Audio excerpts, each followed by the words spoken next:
Bien, bonjour à toutes et à tous. Je vous propose de commencer nos travaux. Une séance du conseil départemental assez courte avec la DM1 et puis une commission permanente qui se fera bien sûr dans la foulée. Quelques collègues sont excusés et ont donné des pouvoirs. Madame Elisabeth Robert de Haut a transmis sa procuration à Monsieur Mokhtar Kalal. Monsieur Ispar a donné sa procuration à Monsieur Grolambert. Monsieur Feuillet m'a adressé sa procuration. Monsieur Jean-Michel Rabier a donné sa procuration à Madame Rossigneux. Je voudrais adresser bien sûr une pensée amicale à Jean-Michel Rabier puisqu'il est cas contact de par une exposition familiale et donc ne pouvait pas être parmi nous aujourd'hui. Il doit d'ailleurs finir sa semaine de repos. Il devrait reprendre ses activités, si tout va bien, après être testé la semaine prochaine. Et puis, on a aussi les excuses de Nicolas Convolt, qui a donné pouvoir à Madame Laurence Robert de Haut. Voilà, donc une séance encore particulière aujourd'hui, avec les annonces qui ont été faites par le Président de la République. Je voudrais vous dire que cette séance est publique et donc elle est en direct sur Internet. Nous souhaitons vraiment que vous respectiez l'ensemble des gestes barrières. On a tout mis en œuvre pour vous protéger et protéger également les agents qui participent à cette séance.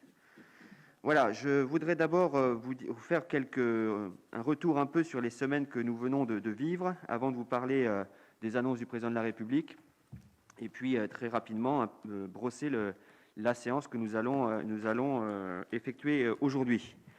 Bon, d'abord, depuis maintenant 3 semaines, le conseil départemental a effectué quand même des inaugurations importantes. Je voudrais revenir dessus parce que je ne voudrais pas banaliser cette politique du département. Nous avons inauguré le collège de Lannou, c'est il y a quelques jours. En début de semaine, nous étions au Mossojonais pour inaugurer aussi un collège. Et puis la semaine dernière, nous avons inauguré l'école de la deuxième chance. Je ne voudrais pas banaliser ça parce que c'est vraiment une politique forte du conseil départemental. C'est un investissement de quasiment 31 millions d'euros pour ces 3 investissements. Ce sont des investissements d'avenir pour notre jeunesse, toujours pour notre jeunesse. 3 inaugurations dans 3 arrondissements, donc sur l'ensemble du département. Toujours autour de notre compétence, bien sûr, mais on va des fois un peu plus loin. Je pense bien sûr à l'école de la deuxième chance. Et puis, ce sont des investissements qui ont fait travailler les entreprises locales, puisque sur l'ensemble de ces 3 investissements, 60% du montant ont été attribués par les marchés à des entreprises de Haute-Marne. Voilà, donc pour en avoir discuté avec monsieur le recteur, qui est venu aux 2 inaugurations des collèges, ça montre aussi quand même que ces inaugurations n'étaient pas des petites inaugurations.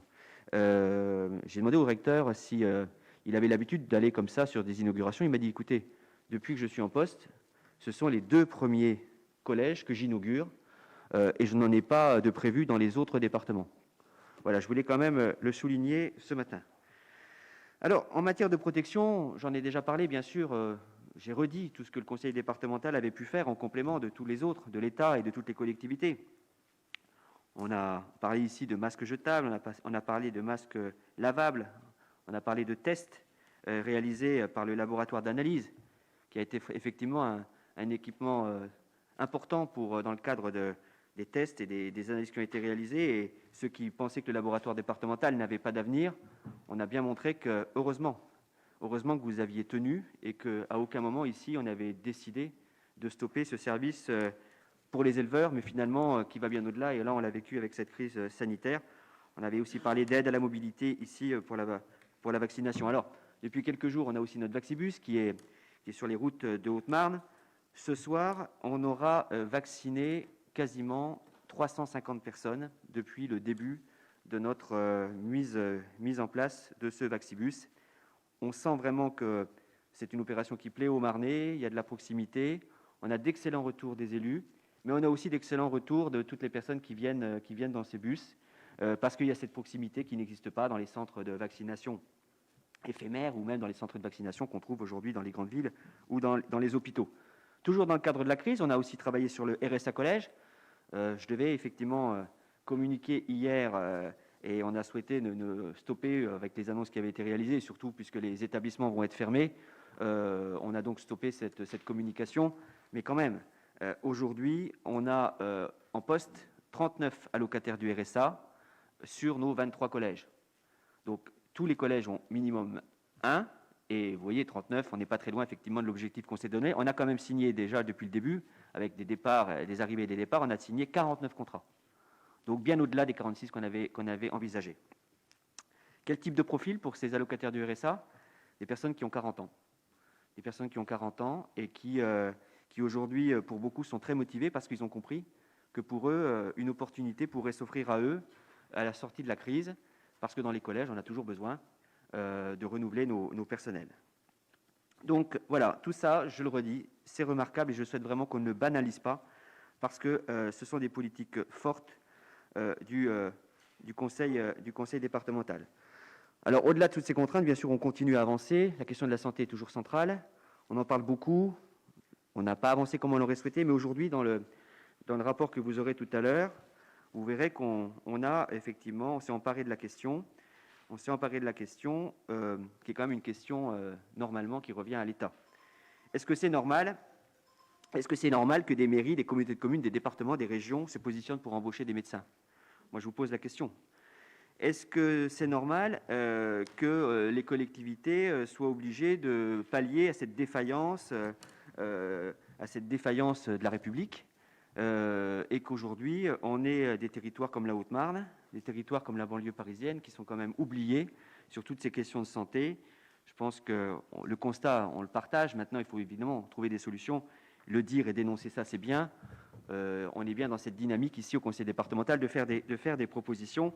C'est l'esprit du recrutement qui vous sera proposé tout à l'heure, enfin, que vous verrez dans un des rapports d'un AMO Santé qui va vraiment aujourd'hui lancer notre politique en matière de santé pour le département. L'objectif est simple, un diagnostic précis des besoins. Tout le monde en parle, mais c'est bien d'avoir un moment des experts qui travaillent pour avoir vraiment une base de départ et donc un diagnostic très précis. L'identification des attentes des habitants et des professionnels. Un questionnaire est en cours. Et ensuite, des propositions d'action. Vous m'excuserez, le masque est en train de m'étouffer. Je vais donc être obligé de boire un peu d'eau avant de reprendre.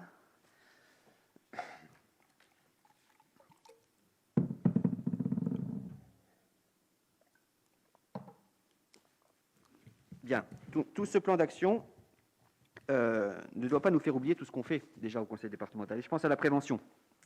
La prévention sur la PMI, les personnes âgées, toutes les personnes qui restent à domicile, sur les questions de télémédecine avec Haute-Marne Santé, et nos soutiens aussi aux contrats locaux de santé et de coordination. Voilà. Alors, et on fait aussi des choses par rapport à la jeunesse. Je pense aux jeunes internes. Le Conseil départemental met gratuitement des logements meublés aux stagiaires. Aujourd'hui, c'est plus de 20 stagiaires qui ont obtenu une aide au logement pour un montant de 41 000 €. On rembourse également des frais de déplacement entre les lieux de stage et l'université. On a accompagné 42 étudiants. Et aujourd'hui, on va aller plus loin. Aller plus loin, c'est quoi? C'est de mettre en place une bourse pour les étudiants de 3e cycle avec une obligation d'installation sur le territoire. C'est envisagé, je pense qu'on en a parlé depuis longtemps, et je pense que ça fait partie des choses, puisqu'on a bien compris que c'est là que les choses se jouent, hein. C'est sur les stages. Il faut faire venir les étudiants sur les territoires de santé, et c'est comme ça qu'on les gardera sur nos territoires. Voilà, donc on envisage aussi cette action, mais tout ça, évidemment, va être discuté par la Commission et l'AMO qui va nous accompagner. Alors enfin, sur la crise sanitaire, je vous ai dit que j'allais en parler parce que jusqu'à présent, vous savez, j'ai voulu jouer ici avec vous, et vous avez toujours été à mes côtés, jouer la solidarité dans le cadre de la crise sanitaire qu'on traverse et qui est effectivement compliquée, difficile pour tout le monde. Maintenant, je crois aujourd'hui ce qu'on vient de vivre encore cette semaine, ce que vient de nous imposer le gouvernement en matière de flou, en matière d'incertitude, on a vraiment l'impression, je vous le dis, d'être gouverné à la petite semaine, et le résultat, il est là. Le résultat, on l'a entendu il y a 2 jours avec le président Emmanuel Macron, qui se dit maintenant spécialiste quasiment meilleur que les médecins en matière de crise sanitaire. excusez-moi, moi je trouve que les décisions et les annonces qui ont été faites il y a maintenant 2 jours, c'est un véritable fiasco. Fiasco par rapport à son pari, c'est pas moi qui le dis, c'est lui. Il avait effectivement lancé le pari de ne plus reconfiner le pays, de ne pas refermer les écoles. Ben, le pari, excusez-moi, mais il l'a manqué. Puis je trouve que d'ailleurs, quand on gouverne la France, le pari, c'est pas le PMU. Et on joue pas avec des chevaux en espérant de gagner le gros lot. Et très honnêtement, il a perdu son pari et il a franchement perdu sa crédibilité. Et je l'ai dit hier soir lors de la réunion grands élus où un certain nombre d'entre vous étaient là. J'ai dénoncé effectivement ces décisions et surtout ce manque d'anticipation et ce manque de courage qu'il a pu avoir, qui nous met aujourd'hui dans une situation catastrophique, parce que moi je le dis, il faut quand même entendre les Haut-Marnais. Il y a une vraie colère qui commence à monter. On a accepté beaucoup. Les collectivités se sont mobilisées. Les Haut-Marnais ont été très respectueux. Je crois que maintenant, on arrive à un stade où la colère monte et où il faut bien sûr rester solidaire des décisions et de tout ce qui a été annoncé, et on le fera encore. Mais je crois vraiment qu'on s'est trompé, ils se sont trompés, et qu'il faut le dire, parce que la situation me paraît maintenant très préoccupante. Alors, aujourd'hui, effectivement, vous avez peut-être lu le rapport, il est là, je l'ai perdu, non, je ne l'ai pas perdu, le rapport du Conseil scientifique. Parce que parler des élections, c'est pareil, parler des élections, quand les élus parlent d'élections, ils disent ils ne pensent qu'à leur réélection. On a même entendu le ministre de la Santé qui dit ils ne pensent qu'à leur réélection, ils ne pensent pas à la vaccination. Sauf que c'est un moment démocratique qu'on doit tenir. Parce qu'aujourd'hui, nos collectivités doivent avancer.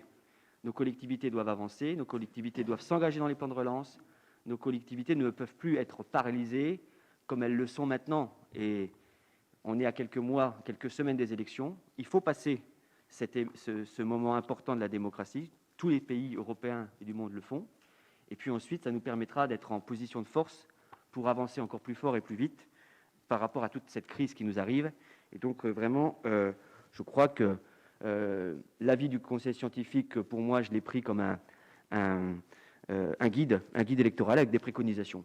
Donc maintenant, j'espère que les décisions seront prises vite et qu'on sera très vite et qu'on maintiendra ces élections en juin pour évidemment tourner la page de ces élections. Il faut qu'elles aient lieu, mais surtout pour nous permettre d'avancer très fort sur ce que je viens de vous dire, sur les questions de santé et sur toutes les questions qui vont nous préoccuper dans les mois et les années à venir.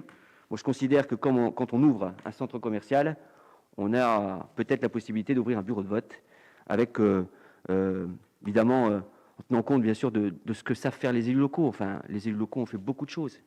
On leur a demandé d'ouvrir des centres de vaccination, on leur a demandé de réouvrir les écoles, on leur a demandé d'organiser des enquêtes publiques dans leur mairie, on leur a demandé beaucoup de choses. Ils savent faire, et donc il faut leur faire confiance, et ils seront en capacité d'ouvrir les bureaux de vote et de sécuriser à la fois ceux qui tiennent les bureaux de vote et ceux qui iront voter. Voilà ce que je voulais vous dire ce matin. On pourrait très bien se dire que dans une petite collectivité comme la nôtre, on ne doit pas faire de politique nationale. Je pense que si. C'est notre rôle. Nous sommes des élus.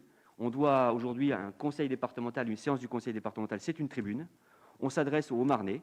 On leur dit que certes, on fera tout pour les sécuriser, pour les protéger, mais on doit dire aussi au gouvernement que les décisions qui ont été prises n'ont pas été les bonnes et que maintenant ça suffit et que voilà, il faut maintenant, on assumera, mais les choses sont compliquées et il ne faut pas ne pas écouter les Haut-Marnais et se dire que finalement, ce qu'on voit à la télé, ça n'arrive pas ici en Haute-Marne. Si, il y a un vrai ras-le-bol.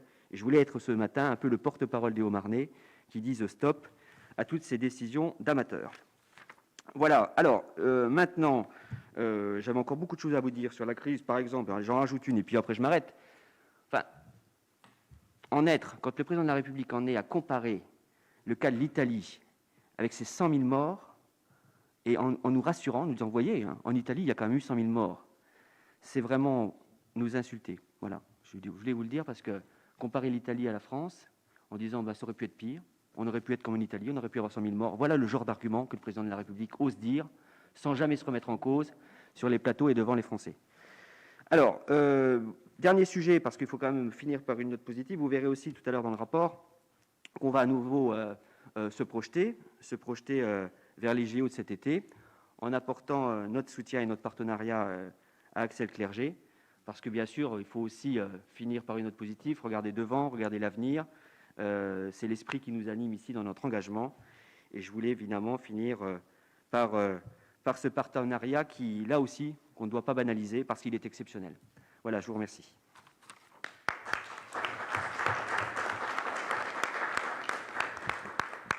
Alors, j'ouvre sur les questions. Qui veut prendre la parole ?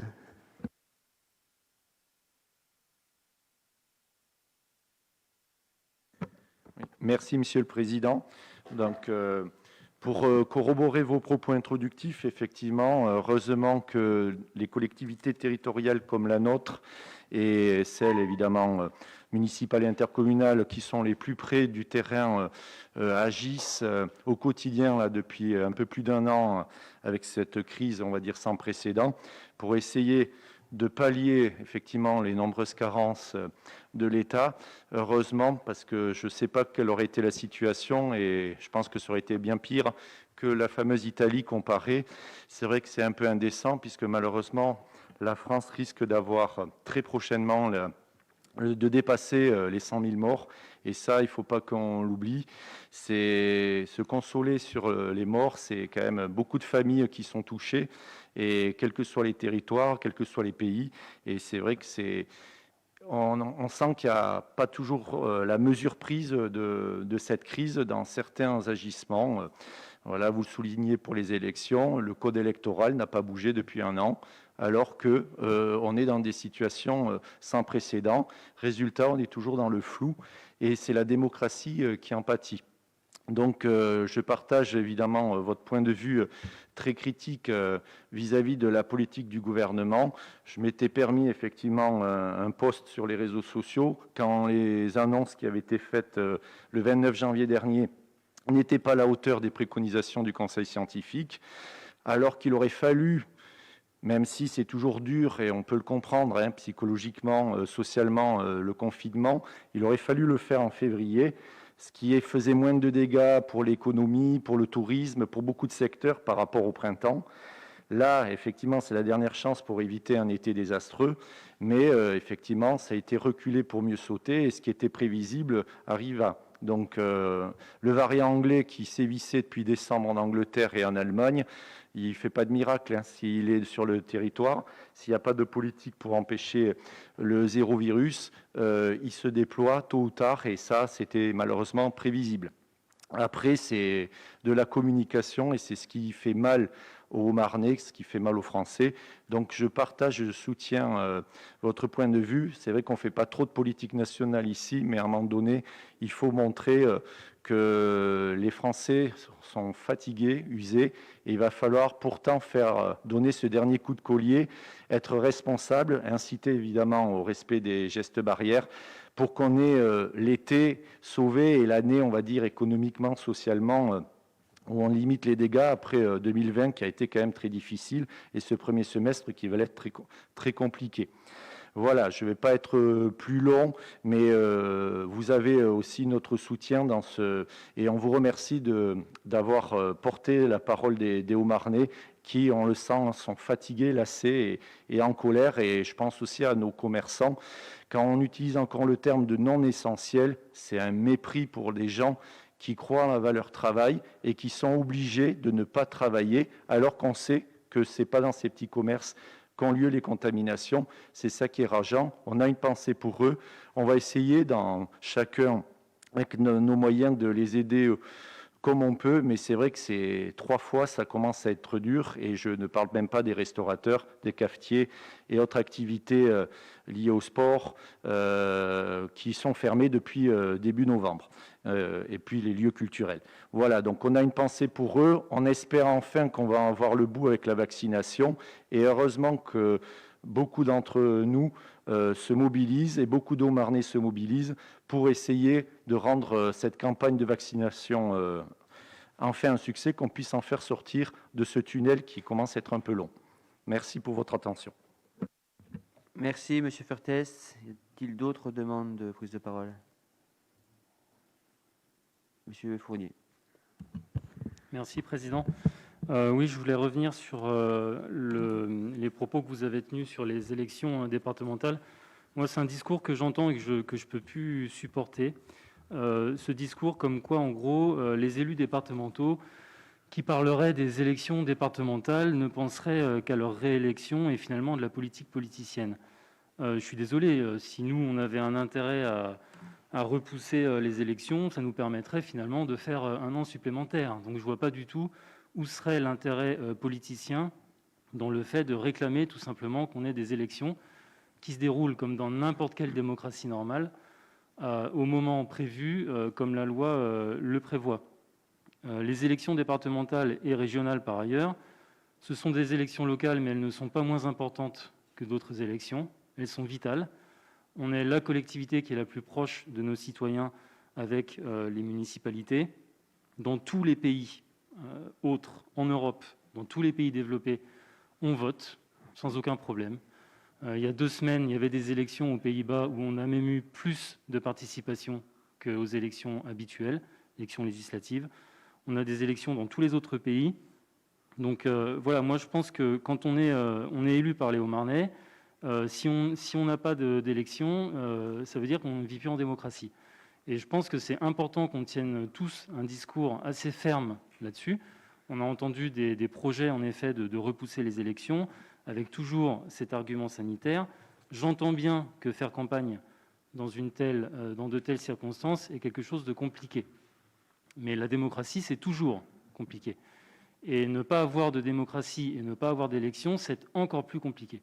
On ne peut pas avoir des citoyens qui nous disent les politiciens, ils font leurs affaires entre eux, le gouvernement, lui, prend des décisions arbitraires. On entend même des mots, des fois, qui sont largement exagérés, de dire c'est la dictature de l'État qui n'écoute pas les élus. Et quand on a des élus qui veulent se battre pour avoir des élections en temps normal, dire « Ah bah tiens, ce sont des élus qui pensent qu'à eux et à leurs élections ». Voilà. Il faut être cohérent. Si on vit en démocratie, on a des élections et elles doivent se dérouler à l'heure prévue. Voilà. Merci, Monsieur Fournier. Bon, une petite information, vous avez dû le voir. Est-ce que vous avez vu le compte-rendu du Conseil des ministres de cette semaine? Vous savez de quoi on a parlé au Conseil des ministres cette semaine? On a pris un décret pour parler des élections présidentielles. Vous voyez quand même que le gouvernement y pense un peu aux élections, mais pas aux nôtres. Vous pouvez regarder le compte-rendu du Conseil des ministres. Vous verrez de quoi ils ont parlé. Bien, alors, je n'ai rien à ajouter sur les 2 interventions des 2 Nicolas. Est-ce qu'il y a d'autres demandes d'intervention? Non?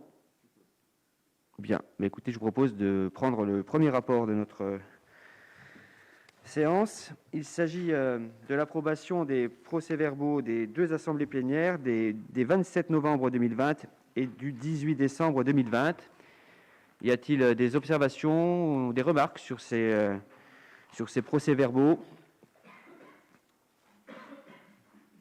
Je n'en vois pas.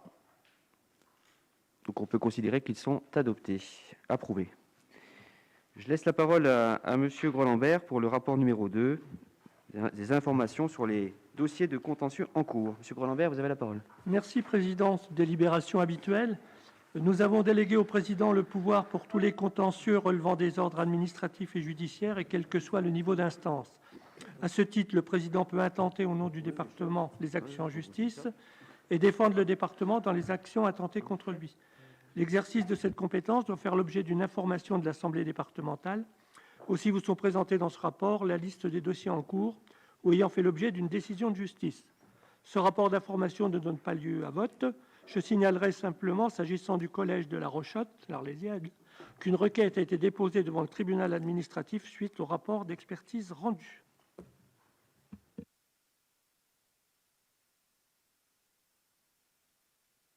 Merci, Monsieur le Vice-président. Y a-t-il des demandes d'informations complémentaires? Je voudrais redire aux élus de vous masquer, y compris quand vous prenez la parole. Voilà, monsieur, je pense que c'est la règle pour tout le monde. C'est un peu pénible, mais on va essayer de tenir. Alors, est-ce qu'il y a pas de questions? C'est une information également. Pas de vote. Nous passons donc au rapport numéro 3. Je laisse la parole à Monsieur Martinelli. C'est une information sur les décisions prises par le président du conseil départemental au titre de ces délégations accordées par l'Assemblée départementale. Monsieur Martinelli, vous avez la parole. Merci, Monsieur le Président. Le Code général des collectivités territoriales permet à l'Assemblée départementale de déléguer une partie de ses attributions au président. C'est ce que nous avons fait par délibération le 6 novembre 2017. Et cette délibération concernait notamment les marchés, les contentieux, la fixation des tarifs, droit de préemption et quelques autres. L'information que vous est donnée régulièrement sur la passation des marchés publics ou des dossiers contentieux. Le rapport du président vous présente les décisions prises, notamment s'agissant du Fonds de solidarité pour le logement. Ce rapport d'information ne donne pas lieu à vote. Merci, Monsieur Martinelli. Des questions? Demande de précision? Bien. Donc, on prend bonne note de cette information et on passe à la décision modificative des DMA de cette séance. Donc, le dossier central de cette commission, de cette séance. Monsieur Martinelli, vous avez la parole. Merci, Monsieur le Président. Donc, il s'agit du rapport sur la décision budgétaire modificative numéro 1 de l'exercice 2021 et qui se rapporte donc au budget principal. Elle sera différente des années précédentes, puisque je rappelle habituellement, celle-ci était principalement consacrée au vote du produit fiscal, mais depuis le 1er janvier 2021, le produit de la taxe foncière sur les propriétés bâties a été transféré aux communes. Ainsi, le département ne dispose plus de la faculté de moduler le taux d'imposition pour équilibrer son budget. Cette première étape budgétaire permettra donc de procéder à quelques ajustements budgétaires, non précisément connus lors du vote du budget primitif en décembre 2020, et à prendre en compte les incidences financières de dispositifs innovants relevant plus particulièrement du secteur social.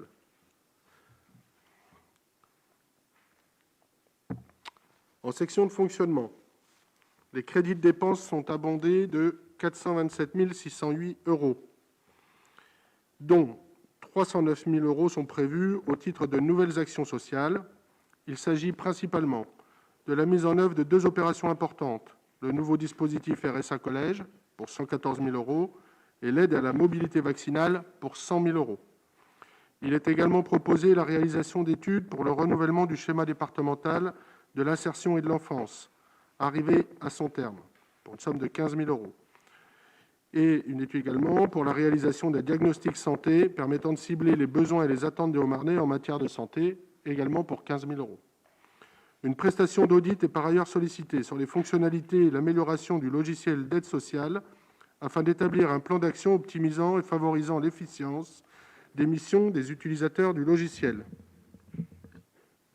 À ce titre, une autorisation d'engagement de 30 000 € sera créée pour 2021 et 15 000 € de crédits de paiement seront inscrits.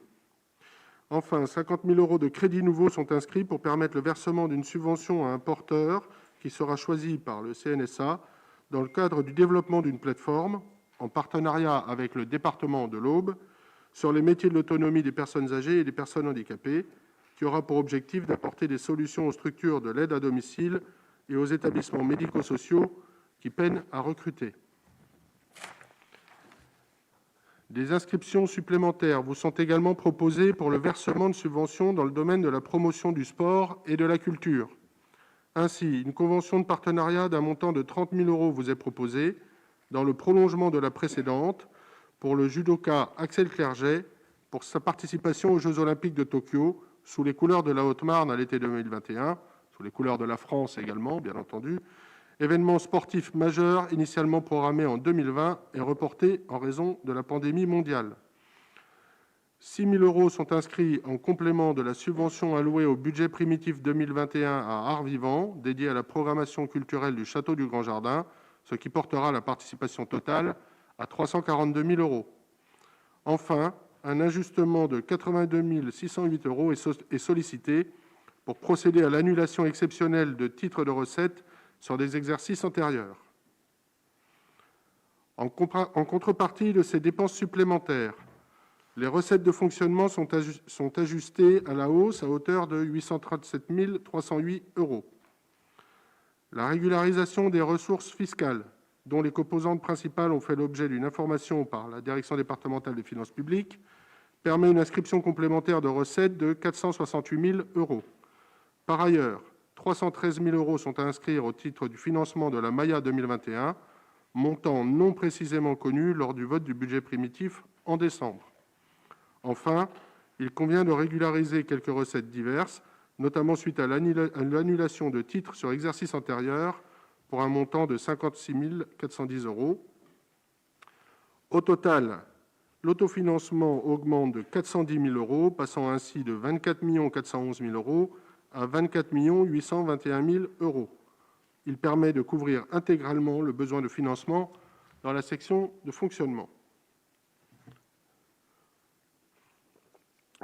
Je vous propose de passer à la section d'investissement. Et donc, dans cette section, les principaux ajustements concernent la voirie départementale pour un montant de 430 000 euros. D'importants et urgents travaux sont à réaliser sur différents ouvrages d'art, à Mézières-sur-Amance, au Pailly et Châton-Rue, notamment pour en garantir la sécurité. Par ailleurs, il est prévu l'achat d'un véhicule pour les besoins dans le cadre des actions menées par la Maya.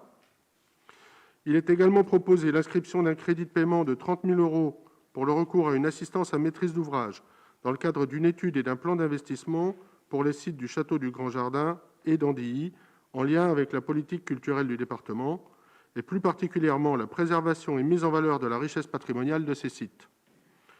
Enfin, une inscription de 15 000 euros est sollicitée pour la réalisation d'un diagnostic en partenariat avec l'État sur la faisabilité d'aires dédiées aux gens du voyage sur l'ensemble du département et du coût financier de l'opération. Enfin, les recettes d'investissement sont régularisées à la hausse pour 65 300 euros. Elles relèvent du secteur de la voirie et portent sur des travaux réalisés sous mandat pour le compte des communes de Chaumont et Bourbonne-les-Bains et pour la société APRR.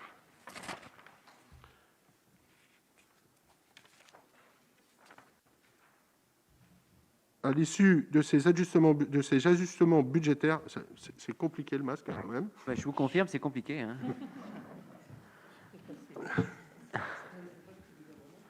À l'issue de ces ajustements budgétaires, le besoin de financement de la section d'investissement est assuré par l'autofinancement complémentaire généré principalement par la régularisation des ressources fiscales. Le montant de l'emprunt prévisionnel d'équilibre est maintenu à 39 217 000 euros, niveau voté au budget primitif. Monsieur le Président vous demande de bien vouloir vous prononcer sur ces propositions qui ont recueilli l'avis favorable de la première commission le 15 mars 2021. Merci, Monsieur le Vice-président. Alors, y a-t-il des réactions sur cette DM1 ? Oui, Madame Blanc. Merci, Président. En effet, je voulais rebondir. On m'entend ? Je voulais rebondir sur la présentation de cette DM1, notamment sur tous les chapitres qui ont été évoqués en section de fonctionnement, et vraiment saluer quand même ce volontarisme du président Lacroix à proposer très régulièrement en 7e commission et à vous, mes chers collègues, tous ces enjeux autour de la solidarité. Il est vrai que la crise sanitaire nous a confrontés à ce dynamisme et ce regain pour accompagner au mieux les habitants sur nos territoires. Et donc, vous avez pu entendre le RSA collège, l'aide à la vaccination, les appels à projets sur la santé. Je pense vraiment que tous ces champs que nous observons aujourd'hui et que nous concrétisons sur le terrain, c'est vraiment pour faciliter l'accès aux habitants à de la prévention, à du soin, à des choses très concrètes, à aider dans l'insertion. Et on est vraiment enthousiaste à l'idée de pouvoir apporter notre pierre à l'édifice dans la solidarité. On pense que parfois que la solidarité, c'est de l'assistanat. C'est pas du tout ça. C'est aussi être au service des habitants. Et je pense que notre collectivité, aujourd'hui, elle démontre qu'elle est présente, aux côtés des communes, bien sûr, aux côtés de la région. Mais nous apportons notre pierre à l'édifice et on est assez fiers de le faire.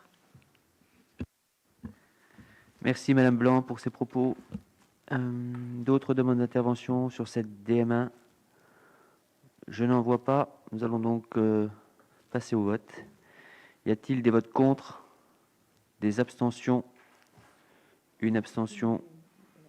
Deux abstentions ? Bien. Donc c'est adopté. Je vous remercie.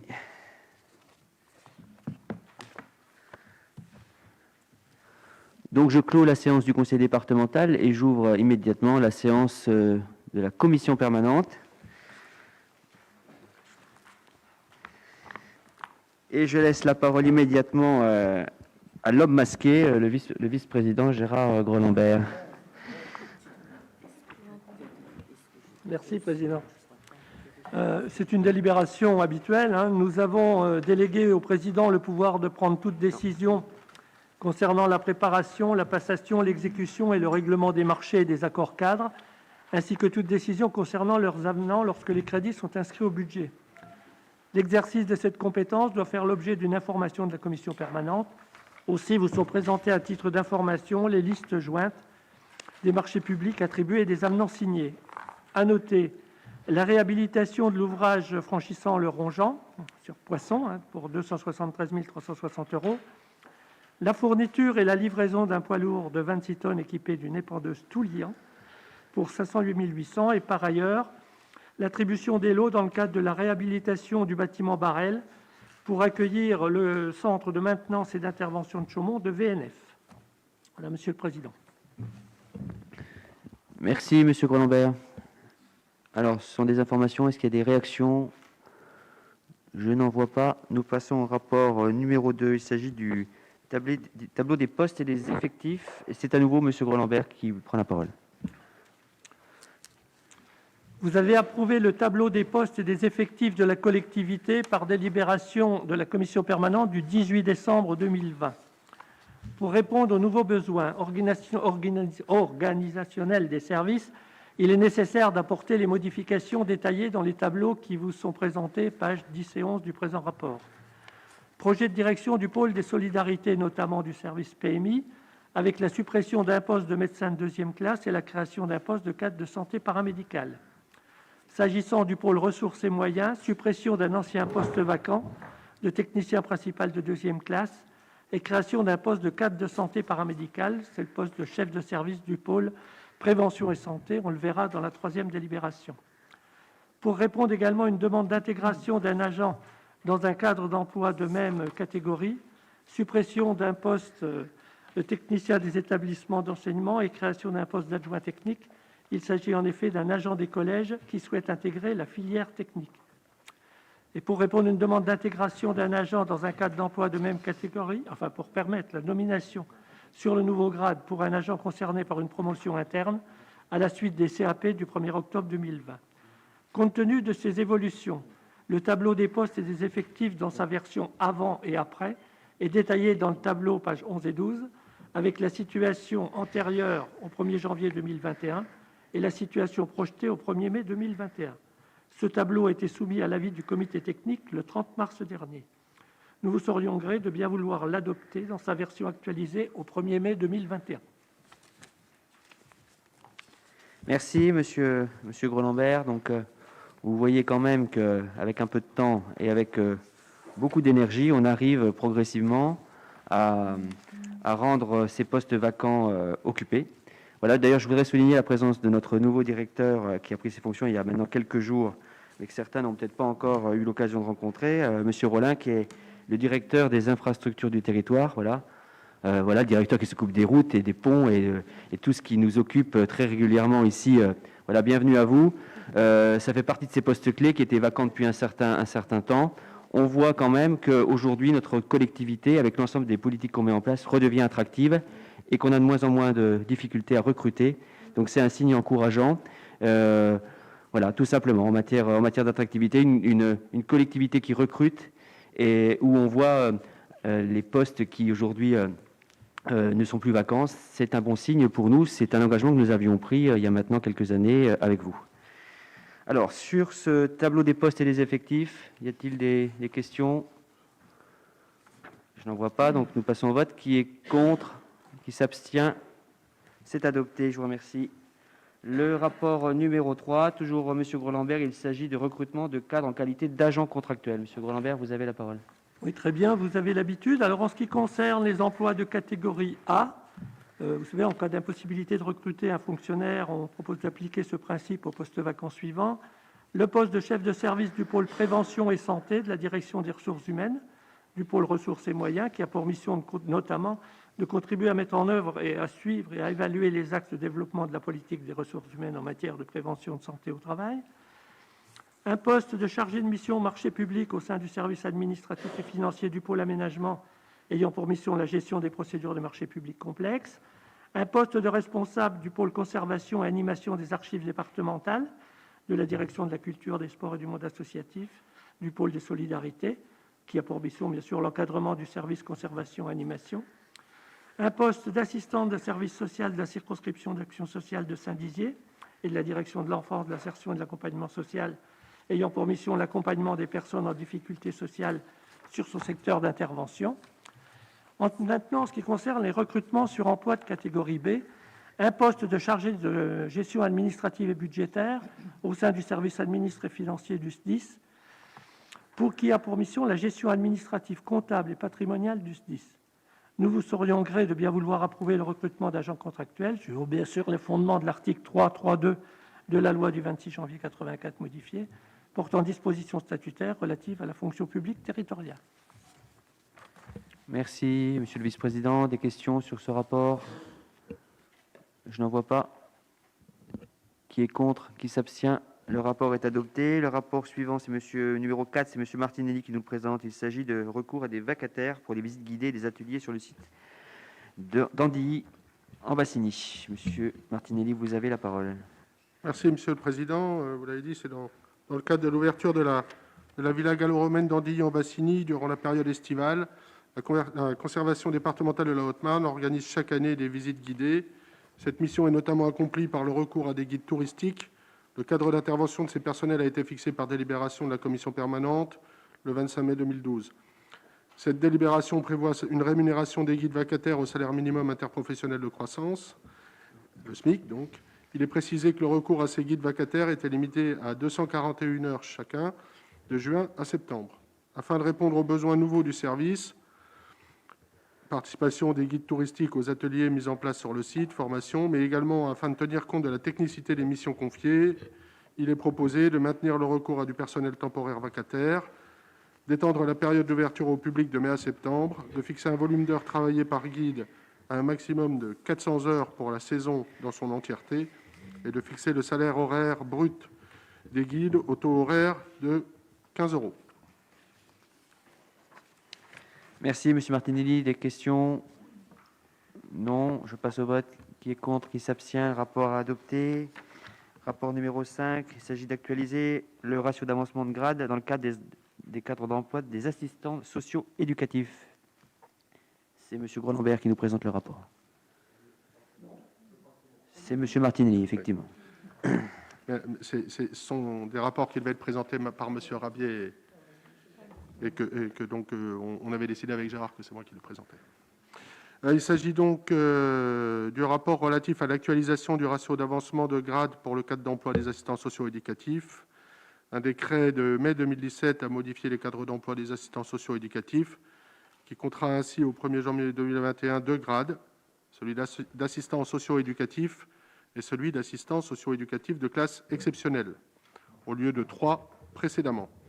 Il convient dès lors d'actualiser notre délibération du 12 juillet 2019, qui fixait le ratio d'avancement de grade à 50% pour l'accès au grade d'assistant socio-éducatif de classe exceptionnelle. Il est rappelé que le taux de promotion est fixé par l'Assemblée délibérante après avis du comité technique. Le taux de promotion ainsi voté détermine le nombre maximum de fonctionnaires pouvant être promus à un grade d'avancement de leur cadre d'emploi relativement à l'effectif des fonctionnaires éligibles à la promotion.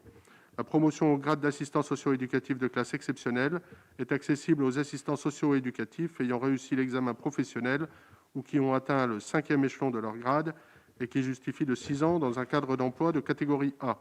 En conséquence, et en cohérence avec le ratio fixé antérieurement, il vous est proposé de conserver le ratio pour l'accès au grade d'assistant socio-éducatif de classe exceptionnelle à 50%. L'avis du comité technique a été recueilli sur ce sujet le 30 mars 2021.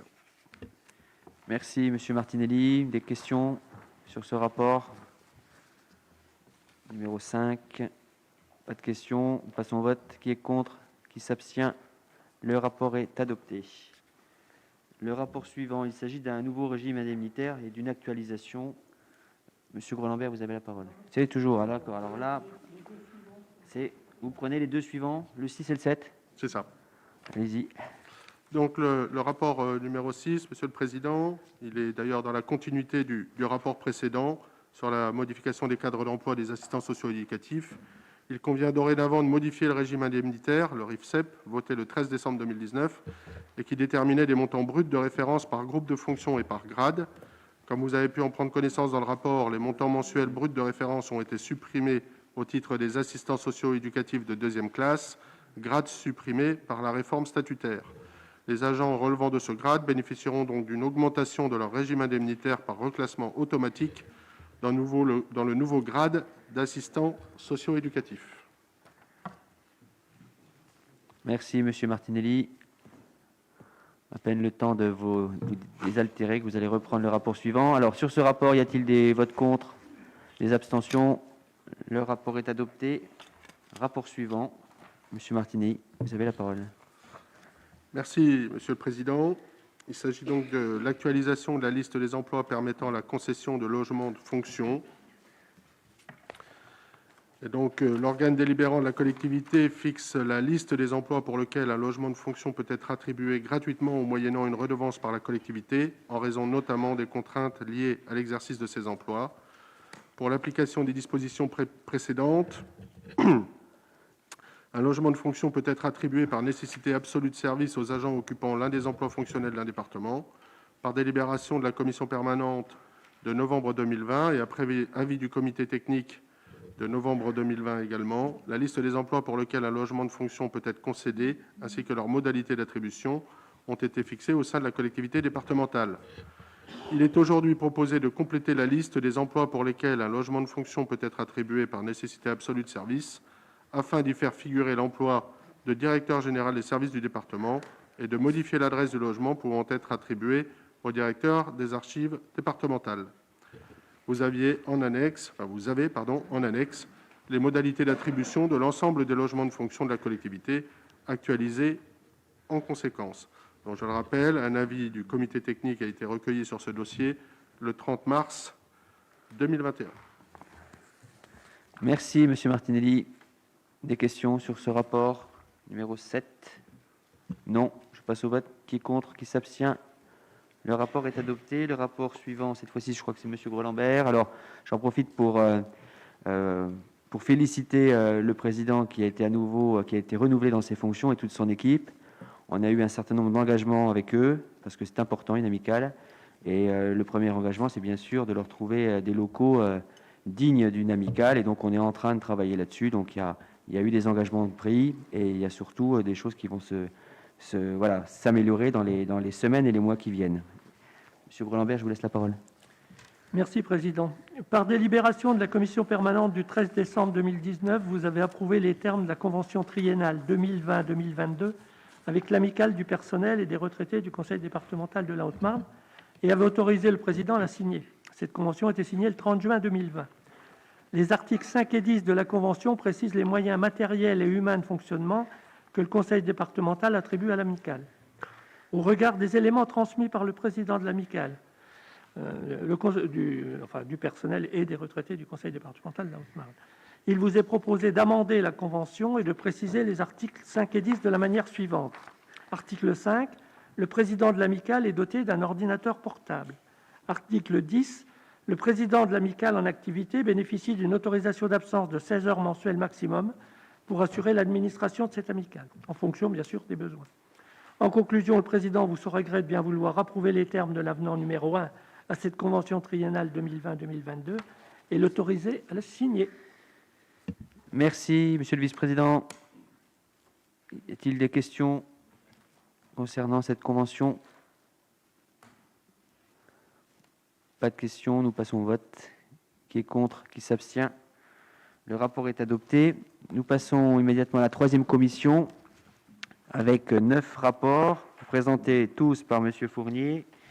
Et je lui laisse la parole pour le rapport numéro 9. Il s'agit de la RD 125 à Corgirnon, une cession de terrain. Monsieur Fournier, vous avez la parole. Merci. Donc, il s'agit d'une recette puisque nous cédons un terrain donc en bordure de la route départementale 129 dans la commune de Corgirnon, enfin Champs-Sevraine. Donc au prix de 2 € du mètre carré, soit 300 € pour 150 mètres carrés. C'est suite à un plan d'alignement. La plupart des délibérations que vous avez dans ce cas-là, quand ça concerne une ERD, et puis celles que vous aurez par la suite, ça concerne généralement un échange, un achat ou une vente qui est faite suite à un plan d'alignement. Donc il vous est proposé d'approuver la cession de cette parcelle à Madame Bruno Lépine, Monsieur et Madame Bruno Lépine, pardon, pour 300 € pour 150 mètres carrés. Et vous avez le plan, comme d'habitude, derrière votre délibération. Merci, Monsieur le Président. Y a-t-il des questions sur ce rapport? Petite recette, mais recette quand même. Non, je passe au vote.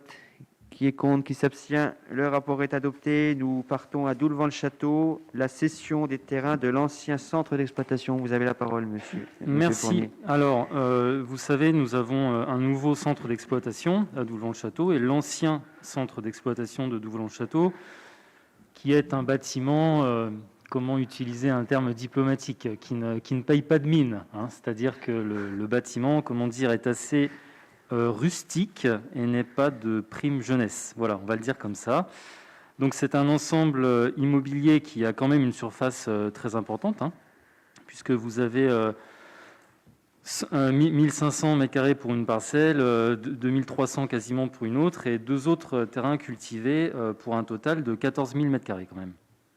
Donc ça a été évalué par la direction de l'immobilier de l'État à 40 000 €. La troisième commission, en regardant les photos et en jugeant l'attractivité du site, a jugé qu'il n'était pas inopportun de faire un petit rabais et d'accepter de le vendre l'ensemble pour 35 000 €. Donc en plus, ça intéresse un apiculteur, Monsieur Fabien Marchand. On a trouvé que c'était très positif en plus de céder cela pour une activité économique. Donc il vous est proposé de céder les parcelles dont je vous ai dit les superficies pour un montant de 35 000 € et de donner pouvoir à Madame la première vice-présidente de signer cet acte. Merci, Monsieur Fournier. Des questions sur ce rapport numéro 10? Je n'en vois pas. Y a-t-il des votes contre? Des abstentions? Je vous remercie. Le rapport est adopté. Rapport numéro 11, comme ça a été évoqué par Monsieur le Président, il s'agit d'acquisition suite à des mises en alignement. Merci. Alors là, donc ça a une incidence financière pour le département qui est très lourde, n'est-ce pas, puisqu'il s'agit d'une dépense de 92 € au total. Donc pour la première, une acquisition à Monsieur Rémi Hebda et Stéphanie Dumais, donc pour des mises à l'alignement toujours. Donc la première parcelle à acquérir fait 9 m² et l'autre 3 m². Comme vous voyez, c'est vraiment très important. Donc 36 € et 12 € respectivement pour ces deux parcelles. Et ensuite, le long de la RD 225 à Moronvilliers, donc pareil pour une mise à l'alignement. Une contenance de 9 m² pour la première parcelle et une deuxième parcelle pour 2 m². Donc au prix de 4 € du m² pour ces deux morceaux de parcelles à acquérir pour chacune des deux communes. On a au total une incidence financière de 92 €. Il vous est proposé d'autoriser Madame la première vice-présidente, qui décidément signe beaucoup de papiers, à pouvoir signer ces actes administratifs. Merci, Monsieur Fournier. Des demandes de précision? Non. Nous passons au vote. Qui est contre? Qui s'abstient? Le rapport est adopté. Nous passons au rapport numéro 12. Il s'agit de l'acquisition d'une parcelle dans le cadre des travaux de rénovation, réhabilitation, agrandissement de la gendarmerie de Nogent, un projet qui maintenant est bien lancé. Et donc, je laisse la parole à Monsieur Fournier qui va nous expliquer. Merci. Vous savez que le conseil départemental a une politique très volontariste. On en parlait dans le terme de certains investissements. C'est le cas pour les gendarmeries. Je ne reviendrai pas sur tous les travaux qu'on est en train de mettre en route, notamment la plus symbolique et la plus colossale, qui est la gendarmerie de Chaumont. Mais nous avons aussi, il y a peu de temps, inauguré des gendarmeries qui ont été refaites, par exemple à Bologne. Et nous avons là le premier acte de ce qui concerne la gendarmerie de Nogent, avec une réhabilitation qui est programmée et la construction de nouveaux locaux. Et pour cela, nous avons besoin d'acquérir une parcelle sur le lieu-dit sur Salmon. En fait, pour ceux qui voient, c'est une parcelle qui est juste quand on se trouve face à la gendarmerie, qui se trouve à gauche, avec un petit bois, enfin qui n'était pas un bois à l'origine, hein, ce sont des arbres qui ont poussé puisque la parcelle n'était pas entretenue. Voilà. Donc vous avez le plan. Il vous est proposé de donner votre accord pour acquérir cette parcelle à l'euro symbolique, puisque la ville de Nogent est généreuse et a décidé de pouvoir nous permettre d'acquérir cela à l'euro symbolique, et on les en remercie. Donc évidemment, ce sera monsieur le premier vice-président qui devra signer l'acte, puisque la première vice-présidente fait partie des gens impliqués, d'ailleurs de manière, je l'ai dit, fort généreuse. Merci, Monsieur Fournier, tout est dit. Alors, effectivement, vous avez parlé de notre politique en matière de rénovation, modernisation des gendarmeries. Là aussi, ça fait partie des sujets sur lesquels le département va bien souvent à la place de l'État, mais on l'assume et on continuera bien sûr cette politique. Alors, des questions? Non? Donc nous passons au vote. Oui. Effectivement, vous dites qu'on prend la place de l'État pour lancer certains travaux. Il est vrai que tous les propriétaires de parcelles n'ont pas eu la même générosité que la ville de Nogent pour permettre de construire une gendarmerie. Je ferme la parenthèse. Bien, alors on a compris une deuxième et troisième couche. Merci Madame la vice-présidente. Merci la ville de Nogent. Mais typiquement, ça fait partie des partenariats qu'on doit avoir. Quand le département investit dans une commune, c'est important d'avoir aussi en face une collectivité qui s'inscrit dans un partenariat gagnant-gagnant, et c'est effectivement tout ce qu'on souhaite sur l'ensemble de nos projets. Alors, y a-t-il des votes contre? Des abstentions? Je vous remercie. On aura bien sûr les mêmes discussions avec la ville de Langres, parce que je vois Madame Cardinal qui discute avec son voisin. Partout où on pourra le faire, on le fera bien sûr.